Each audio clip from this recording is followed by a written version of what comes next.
Renungan Minggu Biasa ke-18. Siapa yang taat dan datang kepada Tuhan tidak akan lapar dan haus. Bacaan pertama diambil dari kitab Keluaran bab 16 ayat 2-4, ayat 12-15. Bacaan kedua dari surat Paulus kepada jemaat di Efesus bab 4 ayat 17, ayat 20-24. Dan bacaan Injil dari Injil Yohanes bab 6 ayat 24-35. Saudara-saudariku terkasih, hidup manusia tidak terlepas dari makanan dan minuman. Ia membutuhkan makanan dan minuman untuk hidup dan berkarya. Seorang anak kecil bila haus dan lapar, ia akan menangis. Pertanyaan, apakah hanya makanan dan minuman yang dapat membuat manusia bahagia? Ataukah ada hal-hal lain yang harus diperjuangkan juga oleh manusia? Kita mengenal kebutuhan jasmani dan rohani. Dua kebutuhan dasar ini harus dipenuhi oleh manusia. Maka apa nasihat Tuhan untuk kita saat ini? Saudara-saudariku terkasih, perjalanan melintasi padang gurun yang kering, ditambah lagi dengan kehabisan makanan dan air, dipandang sebagai sebuah siksaan.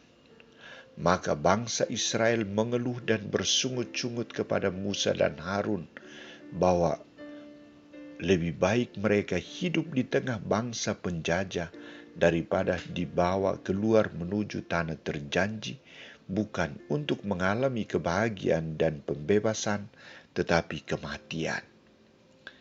Dalam situasi sulit ini, bangsa Israel lupa akan tujuan perjalanan mereka, yakni tanah yang mengalirkan susu dan madu. Karena itu, ketika berhadapan dengan situasi sulit ini, Allah hadir dan membuktikan perhatian dan kasih-Nya kepada mereka dengan memberikan kelimpahan makanan dan minuman. Ia turun tangan memberikan makna yang menurut Musa merupakan roti yang diberikan Tuhan sebagai makanan. Namun satu tuntutan Allah bagi mereka adalah, apakah mereka hidup menurut hukum-Ku atau tidak? Sebenarnya Allah menuntut bangsa Israel agar taat dan hidup menurut hukum dan perintah-perintah-Nya. Saudara-saudariku terkasih, Yohanes lebih lanjut menceritakan bagaimana kerinduan orang banyak untuk selalu hidup dan tinggal bersama Yesus agar dipenuhi mereka dengan makanan yang berkelimpahan. Berhadapan dengan kerinduan orang banyak ini, Yesus coba mengajak mereka agar tidak hanya mencari makanan dan minuman yang membawa kefanaan, yang hanya mengenyangkan orang sesaat, tetapi mereka harus mencari makanan dan minuman yang membawa hidup yang kekal. Sumber makanan dan minuman yang membawa hidup kekal adalah dari Allah, yang akan diberikan oleh Putra Manusia kepada mereka. Sebab Dialah yang disahkan oleh Bapa Allah dengan meterainya. Apa tuntutan bagi manusia untuk memperoleh makanan yang membawa hidup yang kekal? Yesus dapat memberikan jawaban. Bekerjalah untuk mendapat makanan yang membawa hidup yang kekal dan bukan yang membawa kefanaan. Percayalah kepada Dia yang telah diutus Allah. Datang dan menerima Yesus sebagai roti hidup. Barang siapa datang kepadaku tidak akan lapar lagi, dan barang siapa percaya kepadaku tidak akan haus lagi. Masihkah manusia meragukan kasih Allah dalam hidupnya? Saudara-saudariku terkasih, Santo Paulus mengajak jemaat di Efesus agar merubah pola hidup dan pola pikir mereka. Paulus mengajak mereka agar hidup sebagai orang yang mengenal Tuhan, bukan sebagai orang yang tidak mengenal Tuhan.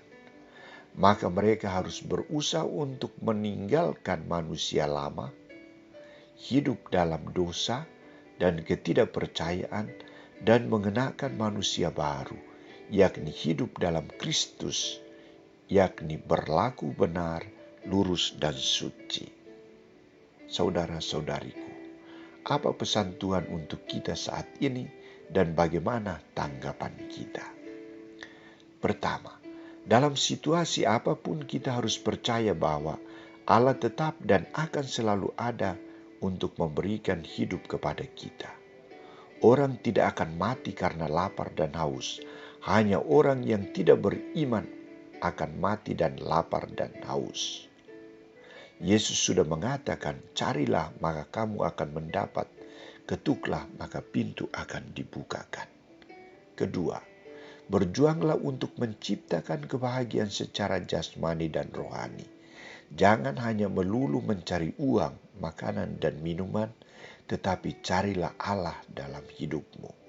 Melalui doa, baca kitab suci, ciptakan komunikasi yang baik dengan keluarga dan sesama, hadir dalam setiap kegiatan lingkungan, masyarakat, dan gereja. Ketiga, percaya dan datang kepada Tuhan, bersatu dengannya setiap hari Minggu dengan menerima sabda dan tubuh dan darahnya. Ia akan memberikan hidup kekal kepada kita. Amin.